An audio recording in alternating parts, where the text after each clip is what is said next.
Fear is an emotion shared by many other animals. But human fear is unique in one important way. It's not limited to clear and present danger. Sometimes our greatest fears are about things to come. I mean, an air conditioner can drop off a building. You know, this is not irrational. When I'm walking down the street and I think about air conditioners dropping off of, you know, the edges of buildings onto my head, even if somebody says, well, it's only a 1 in a million chance that's going to happen. I mean, there's 8 million people in the city, and so that's actually like a lot of air conditioners. Sometimes when I'm really happy and things are going well, that makes me anxious because I think, oh God, you know, life is so tenuous and fragile. In an instant, it could all change. I have friends that sit there and the glass is half full. My glass, somebody said to me the other day, is not only half empty, what's in it is filled with poison. So I am always anxious. If anxiety prevented me from doing what I want to do, I wouldn't be sitting here. No, I think it spurns me on. Anxiety isn't something, if you're born with it, that you can hope to eliminate. It's something that you learn to use. And to the degree that you can use it, and it's a useful emotion in that way. It's like having your own little pump of caffeine running through your veins, and you turn it on. You order up a triple anxiety cappuccino. Anxiety is an inevitable part of modern life. We worry about our jobs, we worry about our children and our health, we worry about money. Our ability to think about things that haven't happened but might can make life a stressful experience. Stanford University neuroscientist Robert Sapolsky is the author of a book called Why Zebras Don't Get Ulcers. He's spent his career trying to understand stress and the toll it takes on our bodies and brains. According to Sapolsky, the problem is that our minds don't turn the stress response off once a danger has passed. Well, the basic problem is that we're so damn smart. I mean, you take a zebra, and, I'm sure there are some very insightful zebra out there, but they're not one of the more sort of nuanced species. As far as I can tell, a zebra is sitting there eating grass, and what it's thinking about is eating grass, or maybe somebody would like to mate with. A lion shows up, all hell breaks loose. The zebra survives, and 5 seconds later, it's back to eating that grass. There's no anxiety, there's no close calls, there's no existential pangs of what does it all mean. And it's not till you get to us that we are smart enough to imagine our own deaths, or be moved by Beethoven, or read about kids in a refugee camp on the other side of the planet and have a stress response.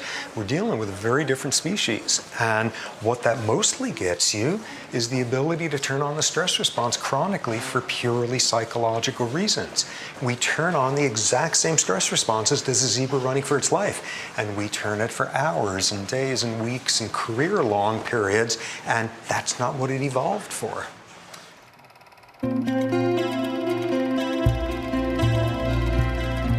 Just as our brains can imagine the future, so too can they remember the past.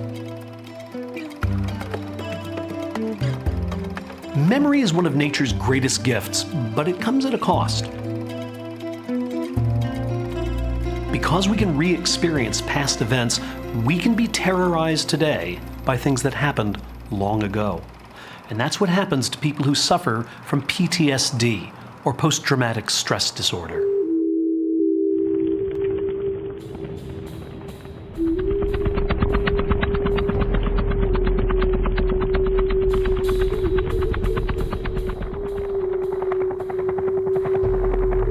You can't afford to have feelings when you're in a war. You kill or be killed. That's your main objective. Live and come home. After you see a war zone, yes, your mind gonna change.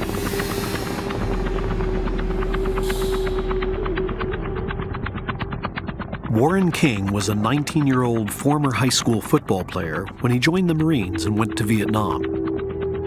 He would return a different man.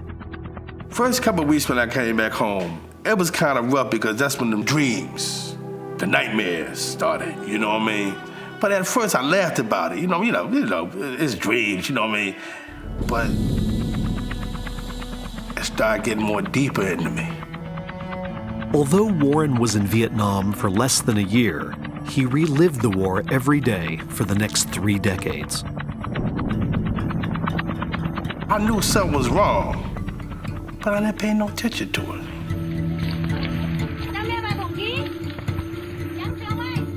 So how did you know that you had PTSD? Well, at first, I didn't know I had PTSD.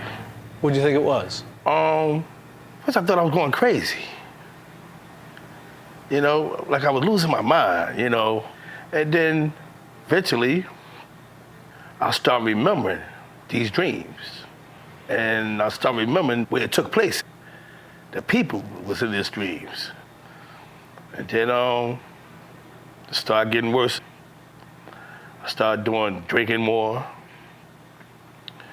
doing drugs, don't want to go to sleep. You know, eventually I was killing myself. For more than 30 years, Warren couldn't keep a job or even stand to be around other people. Eventually, he stopped leaving his house. I was possessed. My life ended. I didn't have nothing. Sometimes I didn't want to live, but I was too scared to kill myself. Doctors at the Veterans Administration gave Warren a range of medications: sleeping pills, antidepressants, anti-anxiety drugs. But nothing helped.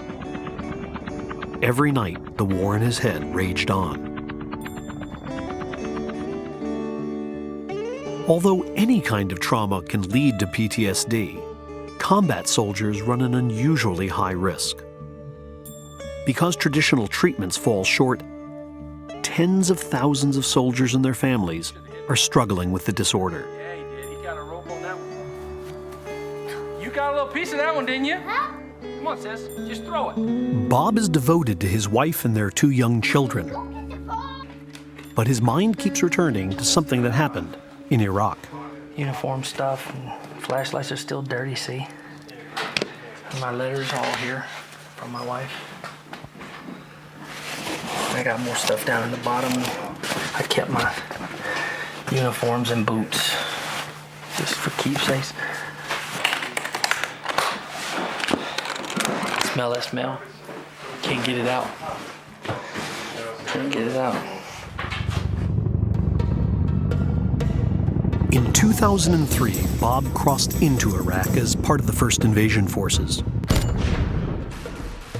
Within days, he found himself on the outskirts of Nasiriyah in one of the bloodiest battles of the conflict. The horrors of war were all around him. But one image in particular is burned into his memory: the face of the Iraqi soldier who died in Bob's arms. Our column was moving, and there was a bus, and it was on fire. And there were people screaming and yelling.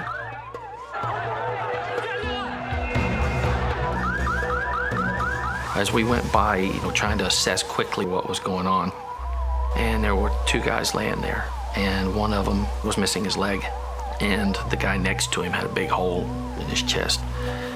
So we knelt down, and I just looked in the guy's face, and I just looked at him. I took my helmet off, and I just looked at him. And he died looking at me. He literally breathed out his last breath and did his little rattle and stuff looking in my face. And I watched his eyes go gray. And right now, as I tell you about that, I can see his face as clearly as if I'm looking at the floor, just that clearly. It's not some hazy memory. It's very clear, very clear.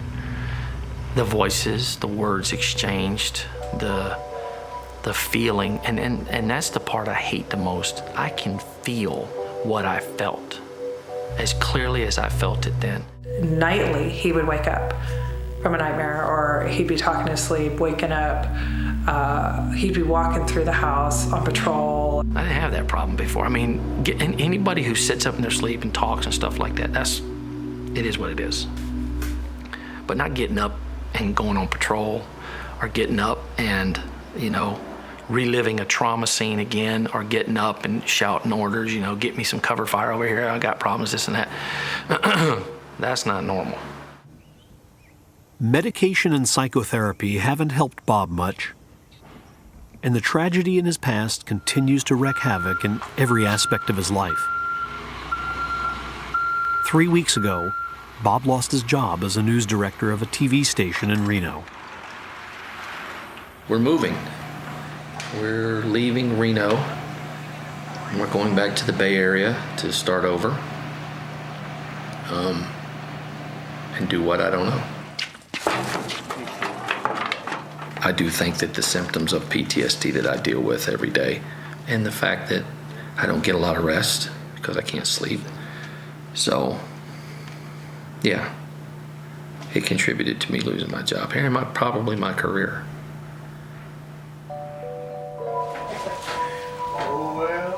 I worry about the stress of everything.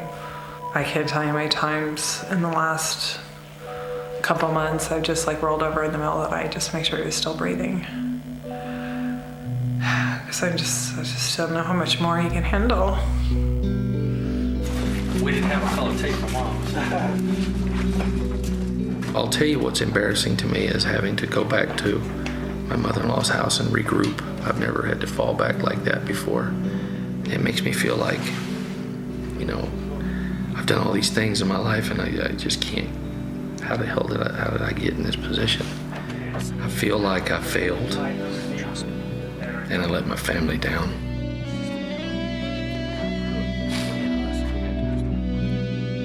So what causes PTSD? Why do our brains sometimes remember the very things we'd most like them to forget? Emotional events leave long-lasting traces in memory. That's why we all know just where we were at 8:30 a.m. on September 11th, but not on September 10th. What gives these memories such staying power? When people experience intense emotions, their bodies release stress hormones such as cortisol and adrenaline, and some scientists now believe that these hormones help burn in memories of the events that caused the emotions in the first place. For nearly a decade, Larry Cahill, a neurobiologist at the University of California, Irvine, has been studying the connection between stress hormones and memory. The experiment we're going to be running today, we're going to be looking at the physiological components of your emotional response. To investigate the connection, Cahill and his colleagues designed an experiment in which two groups of students reported to their laboratory and watched a slideshow of disturbing images. After the slideshow, the students in one group were asked to hold their hands in a bucket of ice water for as long as they could, an experience that caused their bodies to release stress hormones. The students in a second group were asked to hold their hands in a bucket of lukewarm water, with no release of stress hormones. Thanks for coming again, and I should explain that we did mislead you a little bit last week. So last week A week later, the students returned to the laboratory and were surprised with a memory test. What we're actually going to do this week is I'm going to ask you to try and remember some of the images. The results were not what most scientists expected. Some of my colleagues, because they come from a slightly different perspective, they thought, well, if you learn something new and then do something as distracting as dropping your arm in ice water, that should be really bad for memory. It should be really bad for the memory of what you just learned. You should forget it. Memory should be worse. And I can understand that, but that's not what we found. The results of Cahill's experiment showed that the students who had put their arms in ice water immediately after viewing the slideshow had much better recall of the images. The stress hormones coursing through their veins somehow burned the experience they were having into their memories. A good memory is exactly that, a balance between keeping what you ought to keep and getting rid of or abstracting what you can get rid of or abstract. What we think we have here with this whole business of stress hormones is a beautiful system built in for doing just that. Does the kind of research that you and others have done give us any insights into disorders like PTSD? When someone experiences something too traumatic, a rape, a horrible car crash, being in a battle, it could be that this normally very helpful memory boost system that we've been talking about, somehow, and for reasons we don't fully understand, gets stuck in the on position, right? And in the period during and after the trauma, repeatedly strengthens a memory, strengthens a memory, strengthens a memory. The retrieval of the memory causes the stress hormones, and the stress hormones keep strengthening the memory, and you can imagine a positive feedback cycle.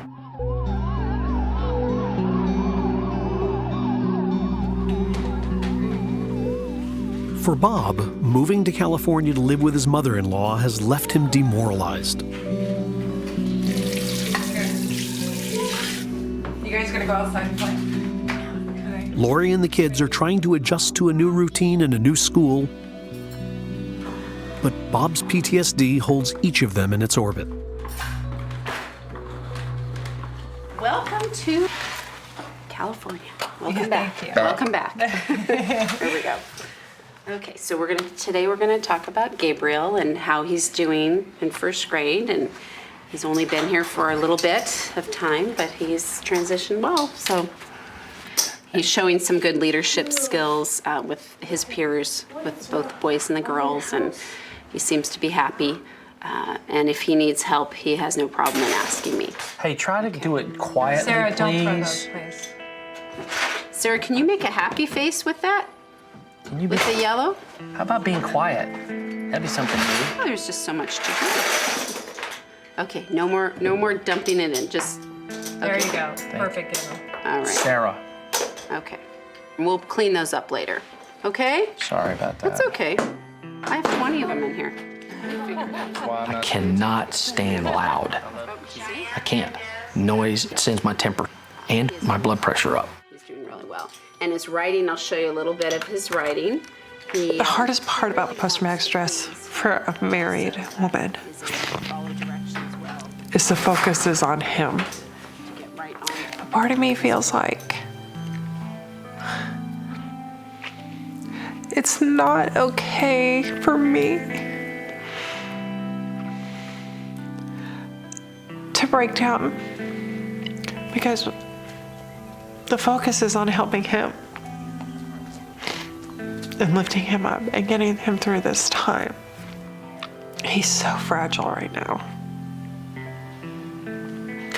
This time has to be about getting him through and getting him to a place where he feels like he's on solid ground again. Then I'll have my time. I love you, baby. PTSD threatens to destroy everything Bob cares about. As he looks for a new job in California, the obstacles seem almost insurmountable. I was mobilized twice, and I did the invasion. And we just moved back to California. We were gone out of state for 20 months and been back about a month. Age limit. No matter what. No matter what. I'm too old. Only looking for officers, huh? Yeah, entry level. Yeah. Some retail management, a lot of management in the news business. The market is running tough right now. Yeah. Because, I appreciate it. Thanks for your time. Thank you, sir. Before he left Reno, Bob learned about a new form of cognitive behavioral therapy to treat PTSD. But the treatment, a variation of the one used to treat phobias, would require Bob to confront the memories that haunt him. The counselor up in Reno made me promise him I would look into this program that they have. But you know what? I'm just not there yet.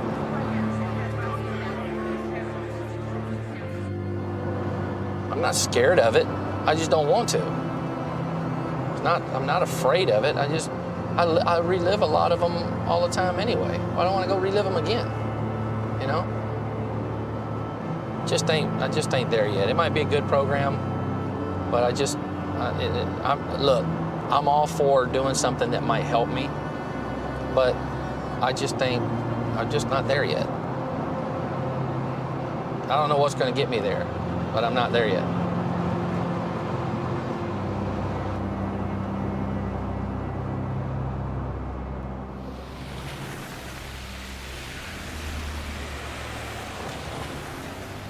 The treatment that Bob just can't bring himself to try is the treatment that saved Warren King's life. By 2008, Warren had given up on the treatments he was getting. Then he came across an ad in a newspaper. I'm reading in the paper, and I see this University of Pennsylvania, PTSD, come to 3535 Market Street. So I said to myself, oh, here come another fluke. Here come another VA. You know what I mean? They're gonna give me medications. But they didn't. At the University of Pennsylvania, researchers were developing a form of CBT called prolonged exposure therapy. Instead of hiding from his traumatic memories, this therapy would require Warren to embrace them, to relive them over and over again until his fear of them diminished. Reliving horror isn't easy. 5 weeks into his treatment, Warren was still trying to avoid the pain. Maybe we can do this one more time for today. Okay. Starting to feel okay.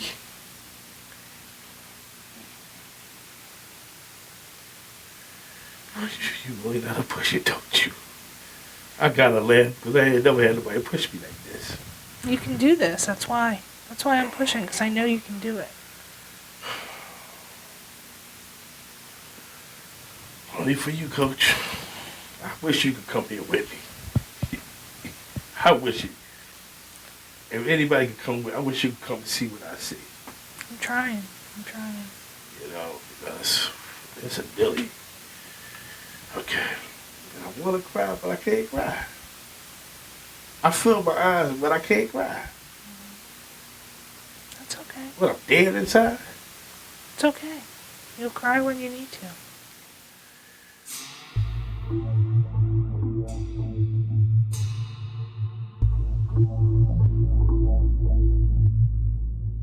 Warren needed to face his memories both in and out of his therapist's office. The movie Full Metal Jacket had always sent Warren into a panic. Now he forced himself to watch the movie again and again. Eventually, it began to get easier. We think that what's happening in exposure therapy is new learning. A lot of times people years ago used to think that in our work with anxiety that we were erasing a fear memory, and we know that that's not true. We're not erasing the memory, we're teaching the person new things. We're teaching them, for example, I don't need to be scared of this memory. Yes, this was a terrible thing that happened, but I don't need to be scared of it. I can go there, I can think about it, I can talk about it, and I'm okay. And that's new learning. After 18 sessions, Warren's progress is unmistakable.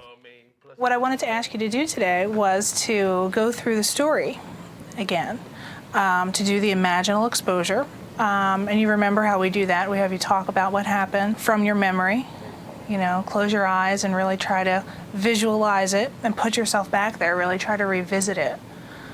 Close your eyes, visualize the memory, and start talking about it. We came in, we started taking machine gun fire. And everybody know that sound. When you hear that sound, you have to get down low as you can. You're afraid. And more you're going, you see people lying there with their guts out. There's nothing you can do for them. Then they're calling you by name. That's the worst part, but there's nothing you can do about it. You know, doctor, you just gotta keep moving on. You just gotta go there and do your job, you know what I mean? And it's no time for guilt. Because he's always told, kill or be killed. That's the name of the game.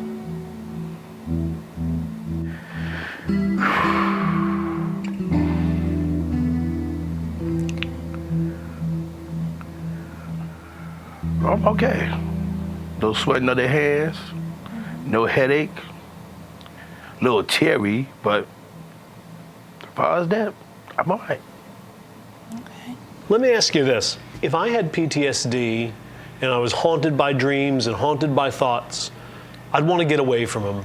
And the last thing I would do would go see a therapist who says, oh no, we're gonna talk about them. I'd say, oh no, I see enough of that at night. I don't want to see that during the day. Can you relate to people feeling that way? Well, I used to be like that. I didn't want to talk about it. I didn't want to say nothing about it. But you got to face it. Do you think there are a lot of soldiers who might not even ask for help because they have kind of this sense that I'm supposed to be brave, I'm supposed to make my way through this, I'm not supposed to ask other people to help me? Well, they're fools. They are fools. Because sometimes you need to drop that macho thing and ask for help, because if you don't ask for help, you're going to die. And that's what you're going to be, macho man? Well, you know something? The graves are full of macho men.